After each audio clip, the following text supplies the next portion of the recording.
mean, I like it. It's maybe just a little bit too big. Yeah, that's better, but what about a little tiny bit smaller? Yeah, now we're talking.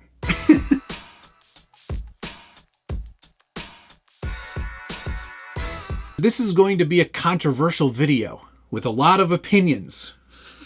Welcome back to the Skilled Builders Guild. Thanks again for watching. Today we're taking a first look, not a run, but a first look at the new Traxxas Mini Maxx.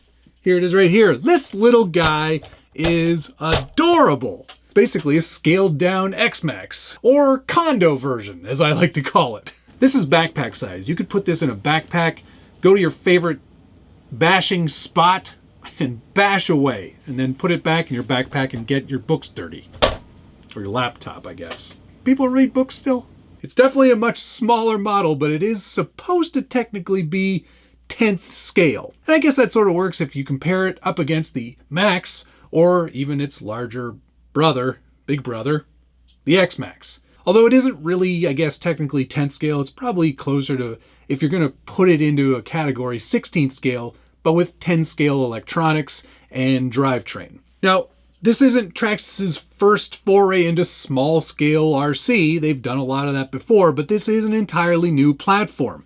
It is based on the Max style chassis, and you can see the similarities right away as soon as you flip it over. Very nice modular plastic system here. You can see that just like the Max and the X-Max, very similar layout.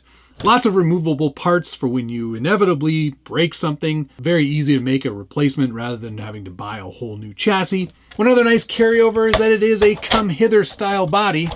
So it is quite easy to just remove all 4 clips and the body comes off. Now, of course, this is quite a small body, so it doesn't need a lot of reinforcement. It does have a reasonable amount of stiffness, but not a ton, as this isn't really a big car. Not a big car at all. It's quite small. Traxxas is always very good at leveraging stuff it already has, and this is no different here in the Mini Maxx. We've got the Traxxas BL2S 3300 brushless system paired with its BL2S waterproof ESC and a 2056 mostly plastic geared servo. It is waterproof though, as are the rest of the electronics. You can see that servo is quite slow. Yeah. If I were to put some upgrade money into the Mini Maxx right away, I think it would probably be in the servo department. That's not great. Even for its small scale, I think we could probably do better than that. Then again, this is a pretty small car, and it is a skill level 1, so it's only going to get up to 30 miles an hour maximum on the stock setup.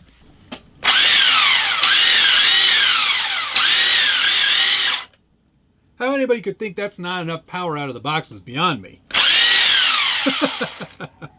Now, that's one thing that is being carried over from a lot of other models. You can get a Slash, you can get a rally car. I think even a Jado comes as a BL2S. This is sort of their replacement for the XL5 and that Titan motor. You're not going to find those anymore in any of the vehicles going forward. It's always going to be a 2S brushless system, so far as I know and as I understand it. But it is a very similar layout to what you would expect from the Max and the X-Max. Now, because this is a smaller package, they did have to repackage things a little bit differently here. The radio box here is on the is centered on the chassis, and so is the servo up front and up high, actually, not underneath like the Max and the X-Max. So a little bit different there. All the steering elements on this version are plastic. There is a servo saver as well, which is great. That will save your servo. And certainly a more budget-friendly option if you are looking to get into this hobby. And I should mention, this is rated as a skill level 1 car. Oh no, my mat! It is rated to go to 30 miles per hour on a 2S LiPo pack, which is included, and we should go over all the things that are included. You get a 3500 milliamp hour 2S LiPo battery. You also get a USB style charger, that's also included. Some starter tools, a T-wrench and a couple of hex wrenches, and a whole bunch of shock collars. So you can change the suspension setup out of the box without having to buy anything extra. It does come with the very basic TQ radio. This is as basic as a Traxxas radio you can get. I would really love to see an update on this radio. I do feel like they've kind of maybe extended the life of this radio beyond its years. You get a lot more features, and a lot more functions, and a lot more adjustability with a lot of other more modern radio systems.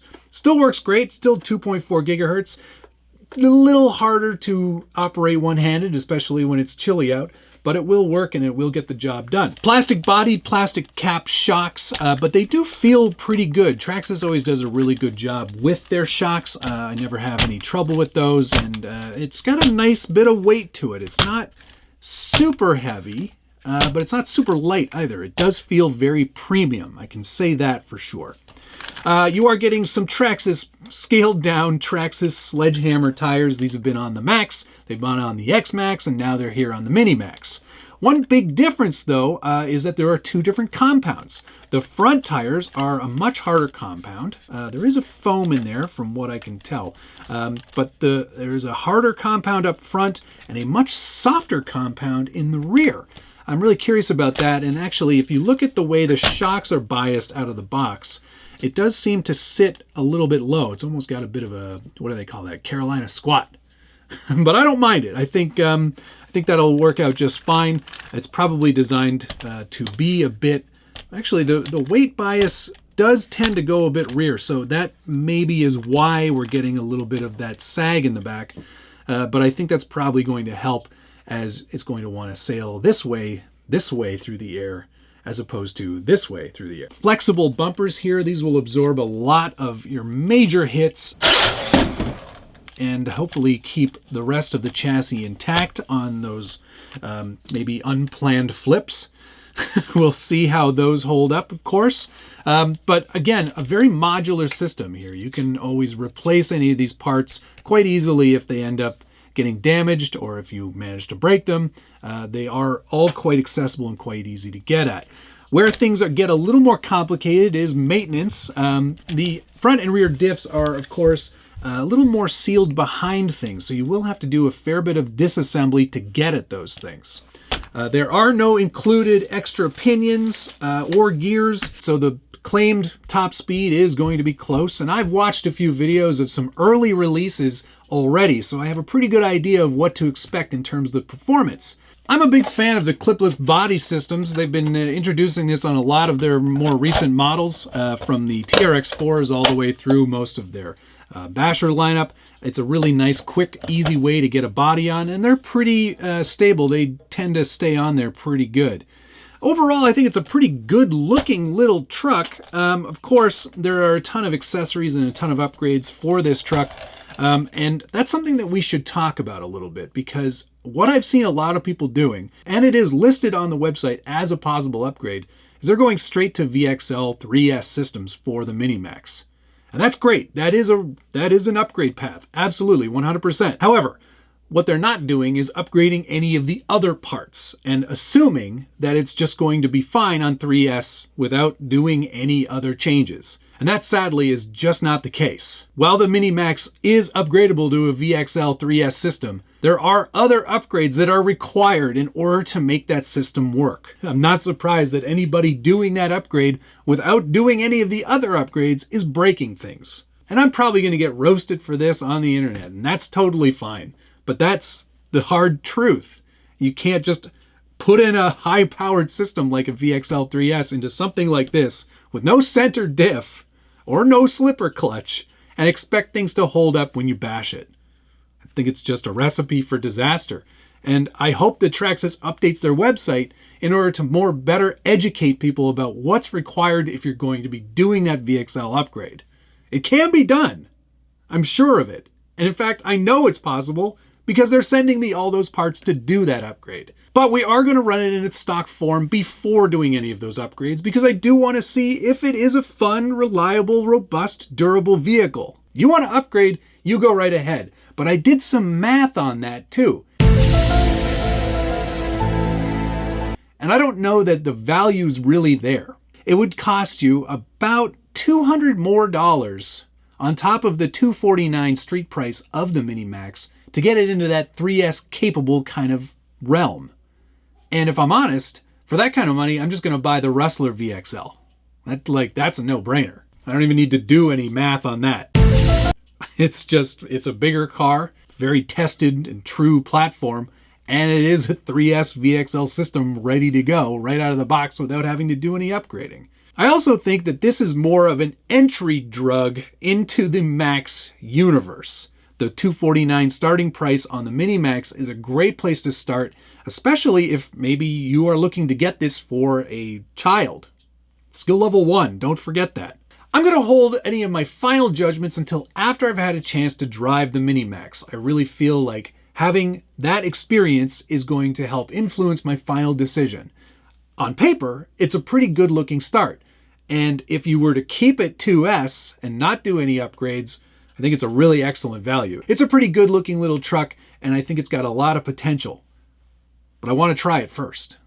So I think that's a great place to end this video. We will be back as soon as humanly possible with more Mini Maxx content. I really do want to get it outside before the snow flies, which could be any day now.